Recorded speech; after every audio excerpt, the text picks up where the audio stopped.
Hello and welcome to your Ikebukuro Westgate Park Tuesday release. You guys are getting lucky because there is no Moriarty release this week. We are going straight into putting this one forward, but don't get comfy. Next week we'll be returning to this one being released on the Wednesday.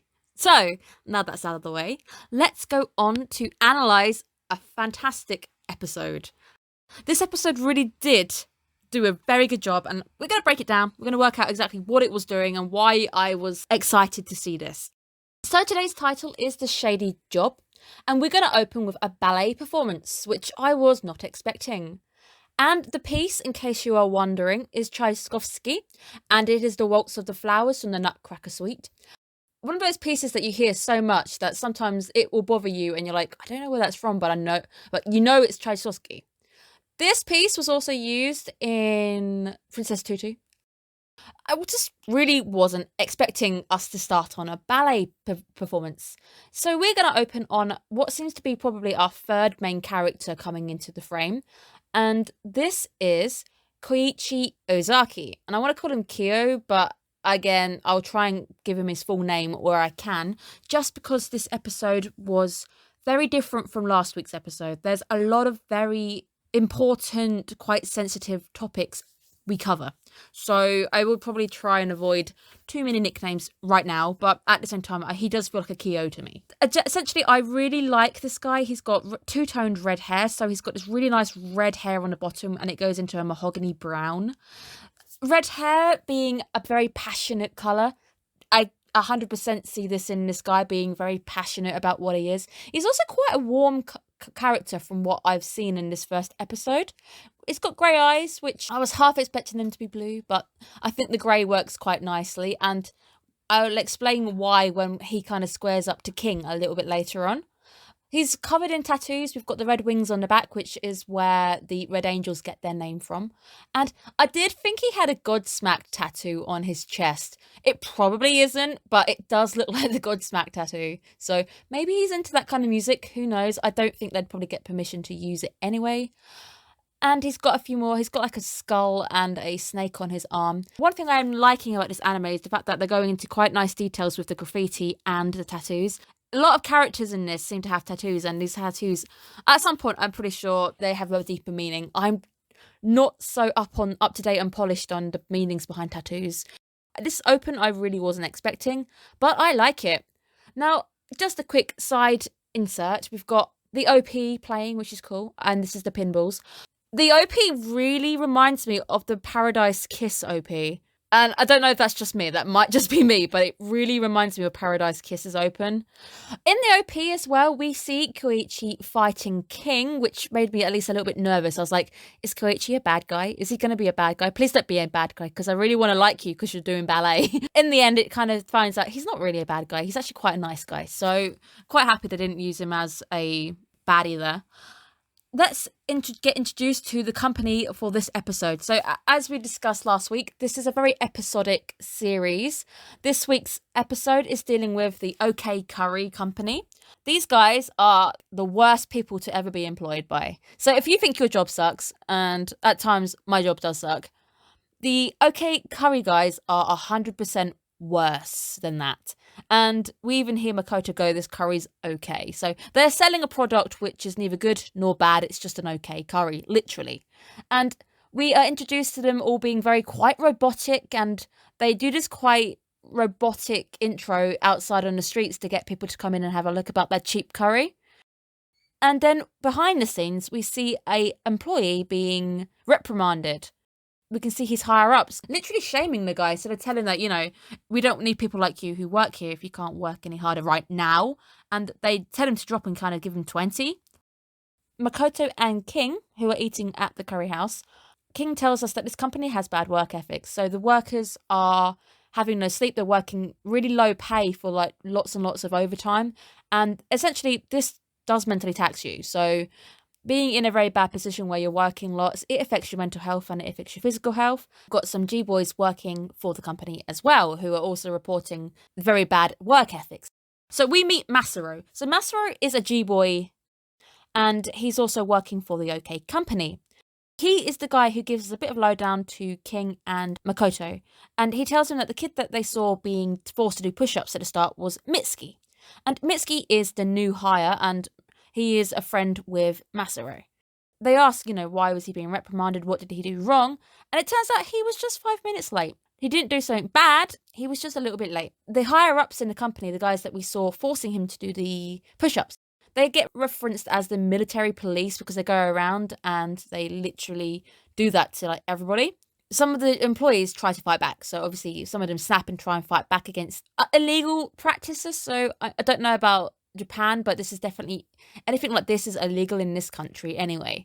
There are some shadowy people behind the company who they believe might be connected to the Red Angels, which is Kyo. I wasn't quite convinced initially, just because I saw the character design. I feel like his character's really warm. I'm not getting a very cold feel to the character. So when they suddenly came out and said, oh yeah, they might be connected to the Red Angels, I wasn't quite convinced. We get a bit of information now about the second group, our Red Angels, and I'm very impressed. And if you follow the Moriarty releases, you might recognise what I'm about to describe as colour popping. I'll give an example of one of my images which has been colour popped. You'll see only the red is visible.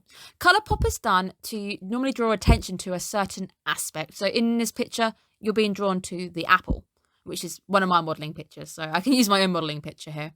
And in this sense, we can see a guy wearing a red hoodie, and we've got the red hair of Kyo popping out. So they're the only things that are in colour, because we're drawing attention to the fact that red is a very important colour with these guys. And apparently to join the Red Angels, you need to go for a ceremony. So it's a bit like a secret society. And we kind of see that Koichi is dangling a pendant in front of this guy who is kneeling before him. For some reason, I really like King, but at the same time, we know that I'm torn and conflicted. But King is quite cool, and he says he doesn't want to compete. And his motto, which is quite nice, is everyone should do as they see fit. That is Ikebukuro. But, he says, if they do join up with a sweatshop and start harming the G-boys, that's where things changes. Alas, Makoto now has his mission for this episode. And our mission, guys, is to investigate the Red Angels, or OK Holdings, to find out who is behind the sweatshop and who is to blame for people getting beaten up. The people who are taking action get beaten up. And we now go into a bit of a dark story to get exactly that. Matsuro tells us that he was walking home with an employee who was complaining about the job. As he says goodbye to the guy and he walks off, he hears the guy getting beaten up. We come back, we see that the guy has been beaten up by 5 masked individuals. The only thing they kind of really zoom in on is the skull ring. And initially, I was like, well, Kyo has a skull tattoo, but it's a little bit on the nose to see if we're going to kind of match the two up together. But they do say that the rumours that it's the Red Angels are coming from G-Boys. So we're not quite sure. Again, we don't have any proof that they're connected. There's no proof still. When the guy was beaten up, they essentially said it was just a random attack. So they weren't able to prove that it was connected to the company. Chalk it up to a random attack and it wasn't the company kind of thing. Push it away from the company, try and get all this bad rep away from them. So we know that this company will go to very dark lengths to keep people from ratting them out. This is a company who uses terror and it uses violence to keep people from telling people about their bad practices. So we now meet as Makoto and Matsuro go and investigate the Red Angels, who all wear red hoodies. Red is always that colour in animes where they use it for a sense of danger, but here I really do think it is just a sense that that is the colour they're going with. Kyo's hair is red, and it's quite a passionate colour as well. It can be quite passionate, and what I did get with these guys is, even though they're quite cold towards Makoto going in, because obviously he's from an opposing team, and at this point the Red Angels think that the G-Boys are the ones to blame. These guys do feel really warm, and we get that later on where we get Kyo comforting Mitsuki. With these red guys, I don't think they're using red as a sign of danger. I think it is just passion. I think it is a very warm colour, and I like the Red Angels. I think they're quite cool for what they stand for. Makoto goes along and he meets this guy. I wanted to call him this guy so badly. I was really hoping they wouldn't give us his name. But right at the end, his name is Isugai. And I was like, damn it, I can't call you this guy anymore. He tells him that Kyo is not present today, but I can take a message if you really want. He kind of steps in as the Red Angels are squaring up to the guys who are there on their turf. Makoto's like, I'll come back, it's fine, and he disappears. They hear that there's now a jumper. Somebody is attempting to commit suicide, and it is Mitsuki, the guy who we saw earlier being reprimanded by the OK Curry Company. A dark, sensitive topic, and I think it is handled very sensitively, so I'm very impressed with it. So it's always a tough topic to touch, and I think the anime does do it very, very well. Working for a company like he does, he feels like he's not fit for society. He can't do anything. It's the negative impact working for a company like this who will put you down. It's the effects. Like, Mitsuki is probably not the first person who's worked for these guys who's felt this way. He says, I suck at working, I suck at communicating, and I'm scared to quit because they're going to come for me, as it's a breach of my contract. I did feel for this guy. I was like, I really kind of hope he doesn't go through with it. Makoto hands the megaphone to Masaru, who tries to talk the guy down, try and get him to face reality, and he apologizes for inviting. Just quit. You can't die. It's not worth it. You are not worthless. I was like, oh, good. He's getting through to him. But then Mitsuki sees the military police looking up at him, and he kind of says sorry. And he actually does jump. Obviously, this jump is done with no music. There's no music in the background, and it cuts to black. Right here, if we just kind of cut it for a moment and talk about the seriousness of it, when I saw him jump, I was like, oh wow, he actually went through with it. This anime is really going there because we're covering very dark topics. I don't know if he saw the fact that the fire brigade were down there. He does actually try and commit suicide. So it's a very serious moment in the anime. The anime does it in a way where it is handled sensitively. He opens his eyes and he's on top of the fire brigade tarp, and that is our halfway point. We get a quick flash after of Masaru telling Makoto, I'm going to do it. I'm going to get vengeance for Mitsuki. I'm going to take him to court. Make them pay for their actions. You know, they can't continue like this. We have to bring them to justice, get them to pay for overtime, or at least pay for the medical fees. We then cut to Makoto being told that Masaru was attacked. And he was attacked by the same 5 goons we saw before. As they're in the car, number 2, I'm going to be calling in number 2 because I haven't caught his name yet, but King's number 2 says we should have attacked the Red Angels first. But I've put a little side note, but there's still no evidence that points directly to the Red Angels. So if they had attacked the Red Angels, which I'm quite glad they didn't, there would have been a turf war. There would have been a gang war. To the Red Angels, it would have been these guys just attacking them for no reason, and the fact that they think these guys are working with the sweatshop, but they're not. So I'm very glad that they didn't jump into just nothing. So it's quite a sensitive topic. We know how sensitive the tension between the two groups are. Masaru got off quite lightly. He has a few broken bones, but he says that I should be released quite soon. A positive note, he is neighbours with Mitsuki, which is quite nice. Masaru asks Mitsuki to join the G-Boys, but he's trying to say something, and then our Red Angels appear with Kyo in the front, and he has flowers. I think these moments show me that Kyo's not a bad guy, and the red that they're using isn't for danger, it's just for passion, how warm the character is. He's a very warm character. He's a nice character. I still think Makoto has my heart, though. We get this really steady face-off where we see a bit of polar opposite going on. So we've got the red versus the blue. Kyo's hair is red, and King's eyes are this really cold blue colour. They're very steel blue. I have a moment later where I can actually do a bit of character design, which in action.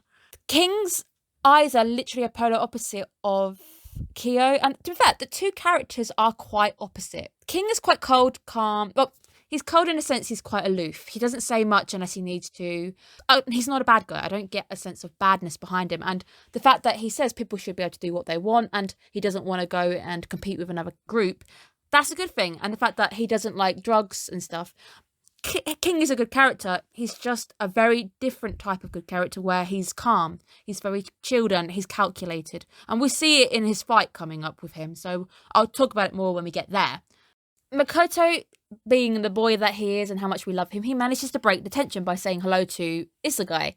Or as I said, this guy right here. And he's like, what a coincidence, you guys are visiting somebody too. Isugai turns around to Kyo and says, this is the guy I tried to tell you about. Makoto tried to visit you whilst you were out. And we notice the tension start to drop. Kyo meets with King and he's like, well, who are you here to visit? And it turns out they're visiting Mitsuki because he's a member of the Red Angels. And I've even said down here, if they're here to visit Mitsuki, there's no way the Red Angels are even connected with them because they wouldn't be doing it. There's no way they're going to bring flowers. And I'm pretty sure they're not that low to go and beat somebody up in a hospital. So I in this point, I wasn't convinced. I was like, nah, it's not the Red Angels whatsoever. And let's shift our conversation. Clockwork Dandy Noodle approves. We're going to a ramen shop guy again. Back to the ramen shop. And we know that ramen is the fuel of Clockwork Dandy Noodles. It really is. King and Makoto sitting opposite that guy, Isegai, and Cleo. It boils down to a we think it's you think it's us kind of situation. Neither of them are behind OK Curry, and both of them have members working for the company. So there is a massive misunderstanding where somebody in the company has deliberately spread this rumour to get both sides to think it's the other, which allows them to keep troublemakers in check as a scare tactic. And this is when we see Makoto going undercover. Kind of going undercover. He goes to the conference with OK Holding and he hands in a press pass, which turns out that he writes a column for a magazine on the side, which is quite popular. So it's not really him going undercover. He's actually just using his other job to get him into this conference. So this conference turns out to be with the higher-ups, the presidents of OK Holdings. They are basically coming out to give a speech about the attempted suicide which Mitsuki did. They had to come out, they've got to give a statement of some sort. They naturally start with their apology, and they said, we've heard about these unfortunate incidents, but we assure you there's nothing illegal going on.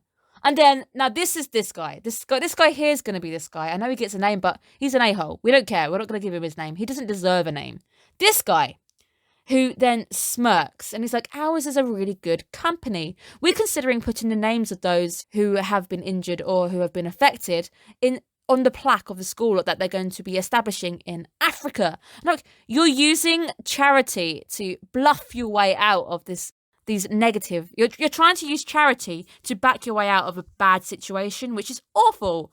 Masaru says exactly what I'm thinking. He basically says just that. It's like, you're hiding behind charity.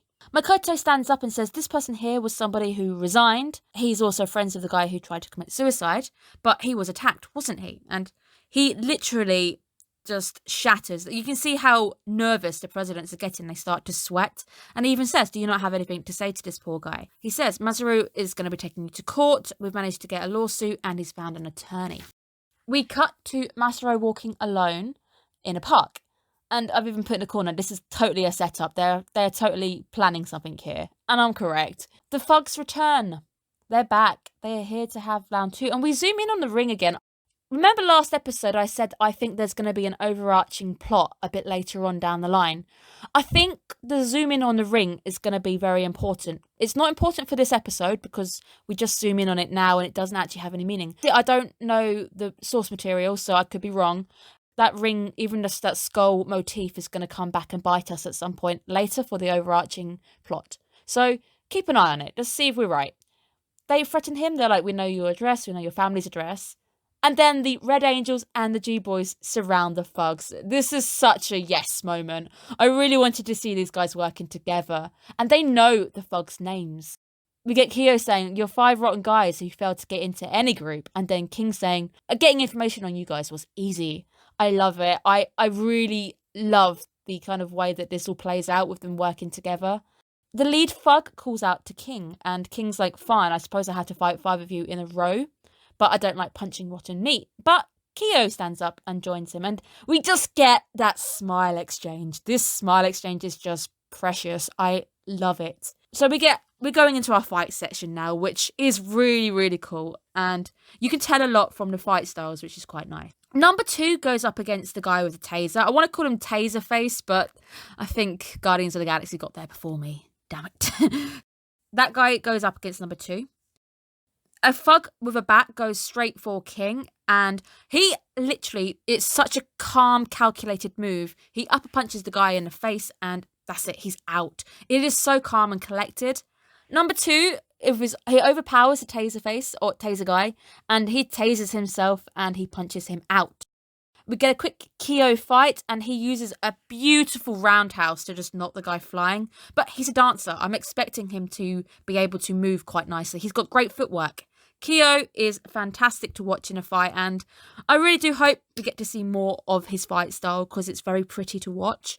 And to be fair, there are some dance styles out there which are based on fighting moves. Now we get our lead thug versus King.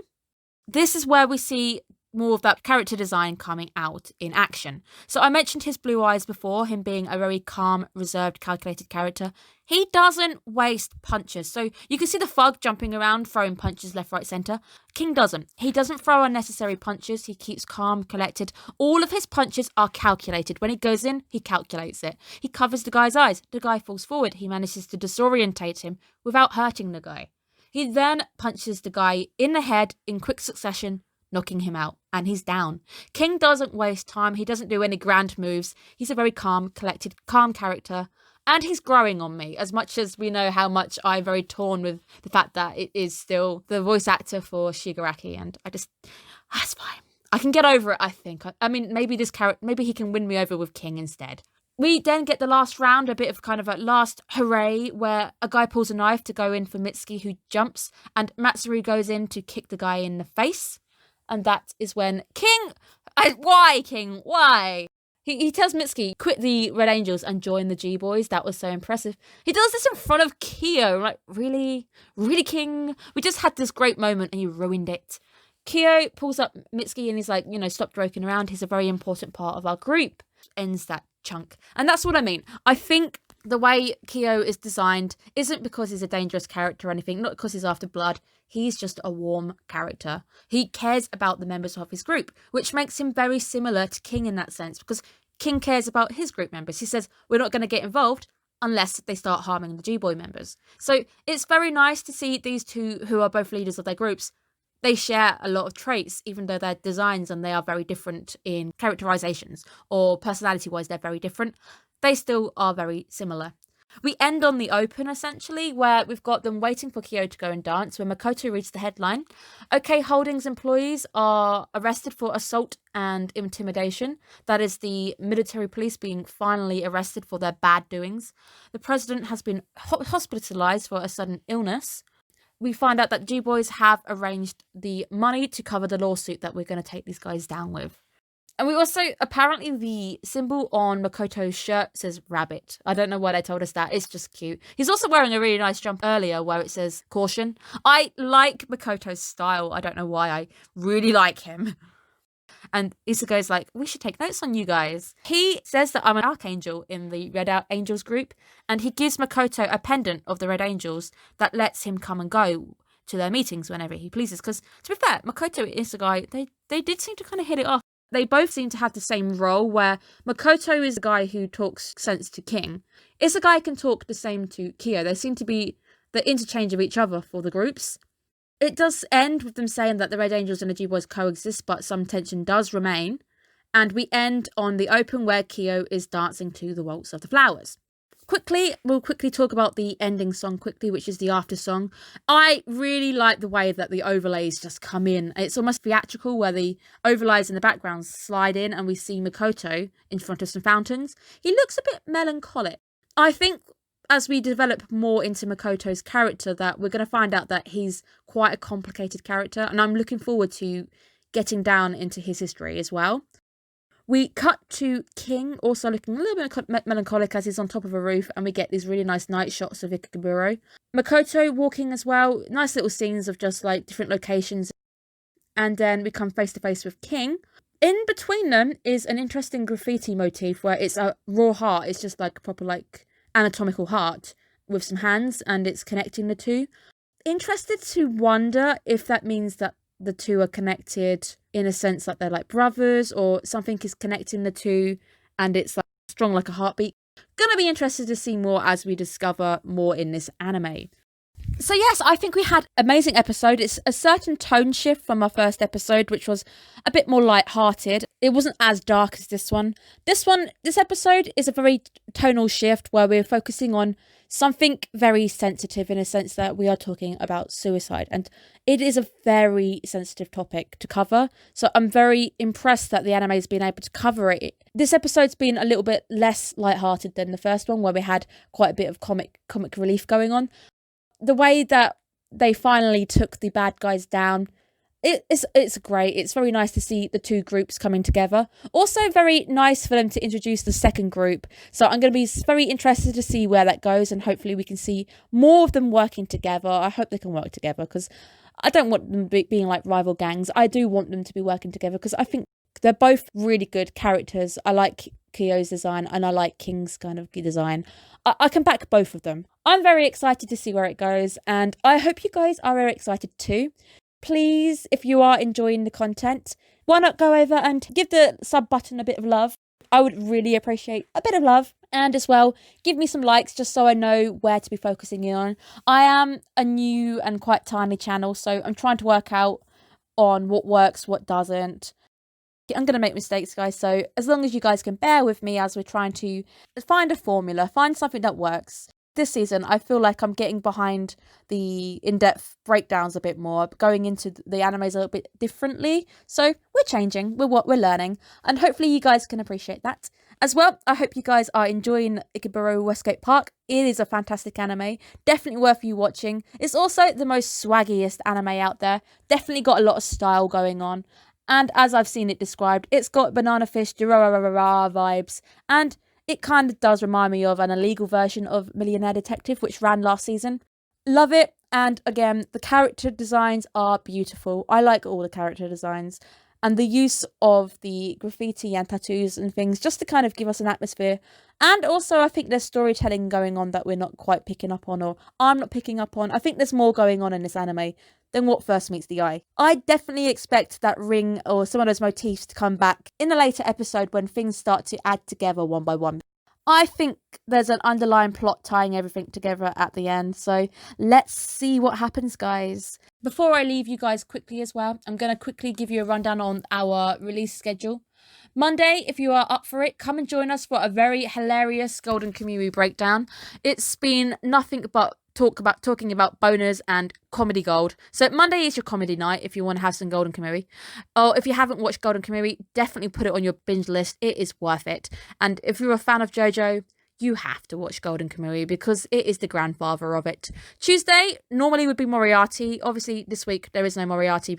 Episode 2 comes out next weekend. So you guys are lucky you get Ikebukuro Westgate Park Tuesday today, but Ikebukuro is normally Wednesday morning, Noblesse is normally Wednesday later, Friday is Journey of Elena. I hope you guys can join me for more than one title release, and I'm having fun, so make sure you guys leave a comment, do the magical thing of subscribing, that would be the best thing, and just liking the video so I know where I need to be putting more effort in. So thank you guys again, have a good one, bye bye.